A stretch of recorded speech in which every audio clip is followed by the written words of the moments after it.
bem-vindos a mais uma videoaula. Hoje nós damos continuidade aos fundamentos da óptica. Na última videoaula nós vimos o fenômeno de reflexão e o fenômeno de refração. O que é importante a gente notar aqui é que muitas vezes eles acontecem de forma conjunta. Então, quando eu tenho dois meios aqui, meio 1 e meio 2, normalmente o que acontece é que quando eu tenho um feixe de luz incidente aqui, uma parte dele será refletido e outra parte será refratado. Ou seja, uma parte volta para o meio inicial e outra parte adentra o meio 2. Esta refração e esta reflexão, elas podem ser regulares, quando essa superfície aqui é bastante polida, então os raios que chegam aqui de forma paralela são refletidos e refratados de forma paralela, ou ela pode acontecer de forma irregular, quando a superfície não é bastante polida ou bastante plana. Quando isso acontece, cada raio de luz aqui ele é refletido com um ângulo ligeiramente diferente, ou seja, eles são refletidos de forma irregular. E a mesma coisa acontece com a refração. Eles também passam para o meio 2 de forma irregular. Neste caso, nós dizemos que existe a reflexão ou refração difusa. Outro item importante é sobre a propagação da luz.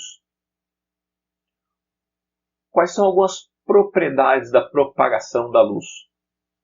Acho que você já percebeu que quando você vai para a balada, existem lá um monte de luzes, um monte de cores, um monte de refletores. E o primeiro conceito associado a esses raios de luz é a de independência, que significa que quando os raios de luz se cruzam, eles seguem as suas trajetórias de forma independente. Ou seja, um raio de luz não interfere, ele não altera a direção do outro raio de luz. Outro princípio importante é o princípio da propagação retilínea. Os raios luminosos eles possuem uma trajetória retilínea, ou seja, a sua propagação se dá segundo uma reta. A luz não faz curvas, então ela vai sempre de maneira retilínea de um ponto até outro.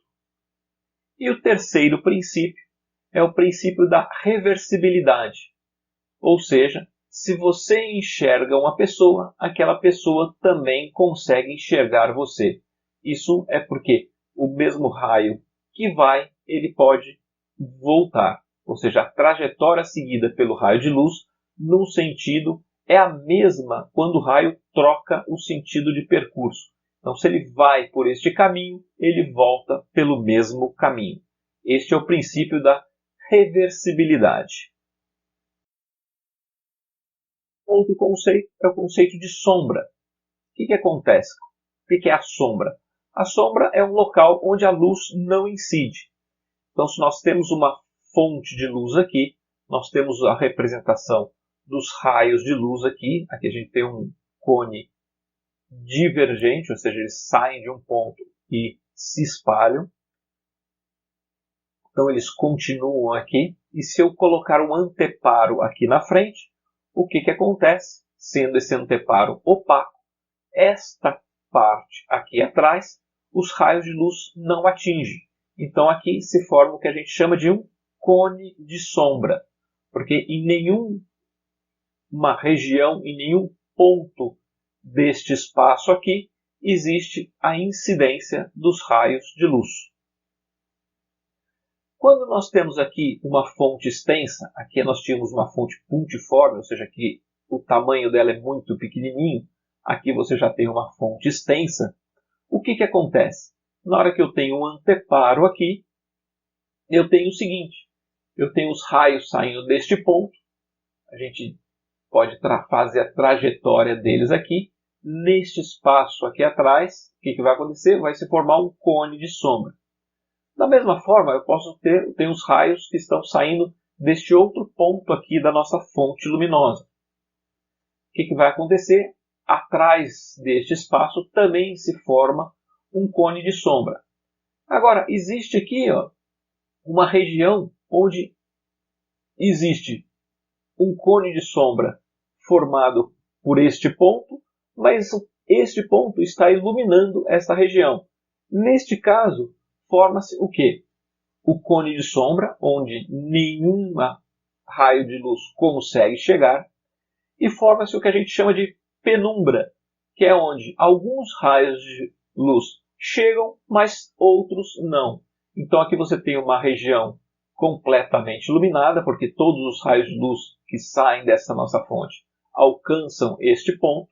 Aqui você tem também uma região iluminada, porque todos os raios de luz alcançam este ponto. Neste pedacinho aqui, você tem a região de sombra, porque nenhum raio de luz que sai deste corpo iluminado, este corpo luminoso, alcança essa região. E você tem as regiões de penumbra, que alguns raios alcançam, outros não alcançam. O próximo conceito que nós vamos ver é o conceito de câmara escura. E o que é isso? Nada mais é do que uma caixa. Essa caixa é completamente fechada, ela tem apenas um pequeno orifício em uma das suas laterais. E o que acontece quando nós temos aqui um objeto luminoso, ou iluminado, mas que você tem os raios de luz, quer sejam próprios, quer sejam refletidos, saindo deste objeto? Ele está colocado a uma distância que a gente chama de DO, que é a distância do objeto em relação a esta superfície aqui, onde existe esse furo. Este raio de luz que sai daqui, sai um monte de raios de luz aqui, mas tem um em particular que vai passar por este orifício, e como a gente disse, ele se propaga em linha reta, então ele vai parar aqui neste anteparo, no fundo dessa nossa caixa. Tem um outro raio de luz que sai desse ponto inferior e vai parar aqui neste ponto aqui. E o que acontece então? Vai se formar uma imagem no fundo dessa nossa câmara escura deste objeto aqui. Só que esta imagem, ela se forma de maneira invertida. Por quê? Porque este raio aqui vai parar aqui em cima e este raio aqui vai parar aqui embaixo. Esta distância aqui, que é a profundidade, o tamanho da nossa caixa, a gente chama de distância da imagem, ou seja, DI, que é a distância deste furinho aqui, deste orifício, até o fundo da caixa onde a imagem se forma. Esta é a altura do objeto. Obviamente, este tamanho aqui será o quê? A altura da imagem. E nós temos aqui a equação da câmara escura. Existe uma proporcionalidade entre esses dois triângulos aqui. Então, este tamanho dividido por este tamanho, ou seja, HI sobre HO, é igual a este tamanho dividido por este tamanho, ou seja, DI sobre DO. Esta é a equação da câmara escura. Outro conceito importante, quando a gente está estudando luz, é a questão de cor. O que é a cor de um objeto? Por que um objeto é vermelho, outro objeto é amarelo e assim por diante? O primeiro conceito que a gente tem que ter é que a luz branca ela é composta da mistura de todas as luzes, ou seja, de todas as cores. Então, quando a gente diz que está incidindo um raio de luz branca, é porque está incidindo aqui uma mistura de todas as cores sobre uma determinada superfície. Esta mistura de cores é o que o nosso olho percebe como luz branca. Então, quando a gente tem uma luz branca incidindo sobre uma determinada superfície, o que acontece? Se a cor dessa superfície a gente percebe como vermelha, é porque essa superfície ela absorve todas as outras radiações, ela absorve a luz laranja, a luz amarela, a luz verde e assim por diante, e reflete a luz vermelha. É por isso que nós percebemos esta superfície como sendo de cor vermelha, porque a luz que ela é refletida é apenas a luz vermelha. Então, o que chega, aos nossos olhos são apenas os raios que possuem este comprimento de onda ou esta frequência. A mesma coisa se nós tivéssemos aqui uma superfície amarela. O que aconteceria? Ela absorveria todas as radiações luminosas, exceto a radiação amarela. A radiação amarela seria refletida e aí é a radiação que chega aos nossos olhos e por isso nós percebemos este corpo como sendo amarelo. Um corpo pode refletir 2, 3 luzes diferentes e nós vamos então perceber o resultado daquela combinação de luzes. Aqui tem mais um exemplo, um corpo azul, ele estaria refletindo apenas a luz azul. Isso é o que nós chamamos de reflexão seletiva, ou seja, ela reflete apenas alguns comprimentos de onda.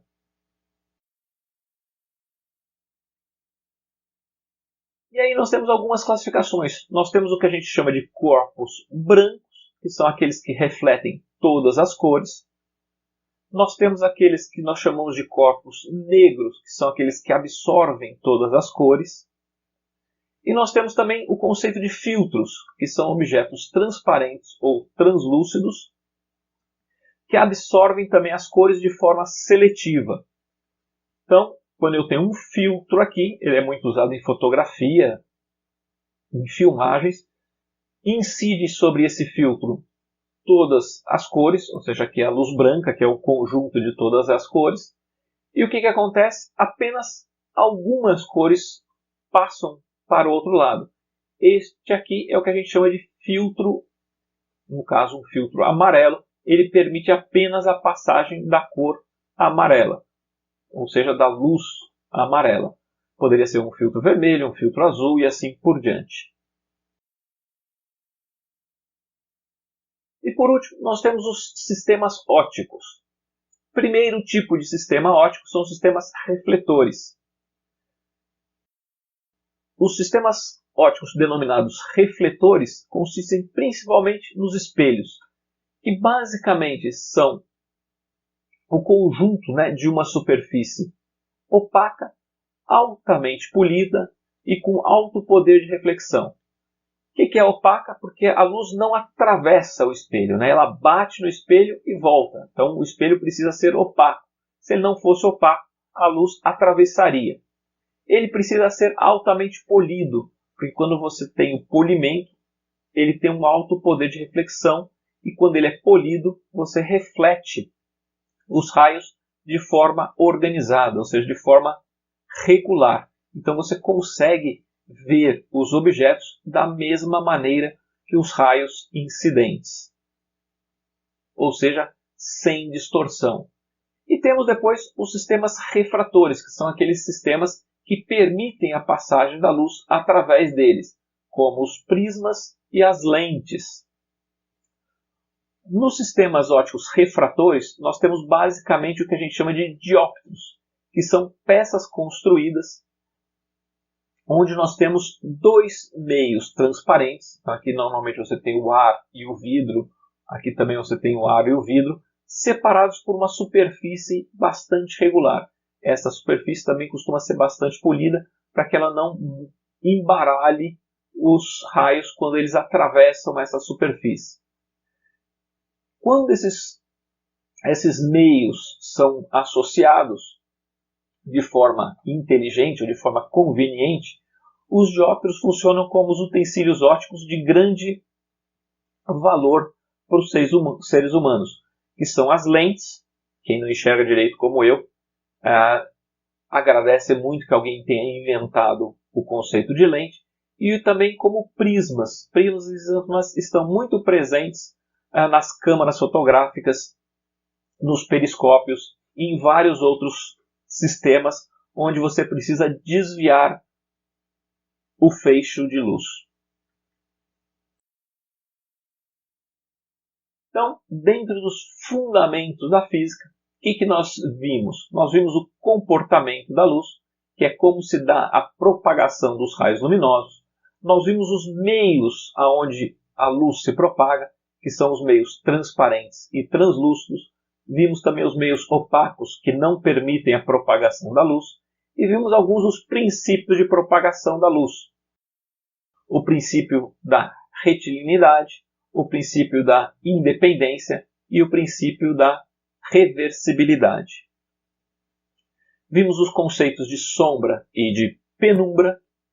Vimos o funcionamento da câmara escura. Vimos a reflexão e também a refração. E falamos um pouquinho de como são construídos os sistemas ópticos. Espero que vocês tenham gostado desta videoaula. Vejo vocês na próxima videoaula. Grande abraço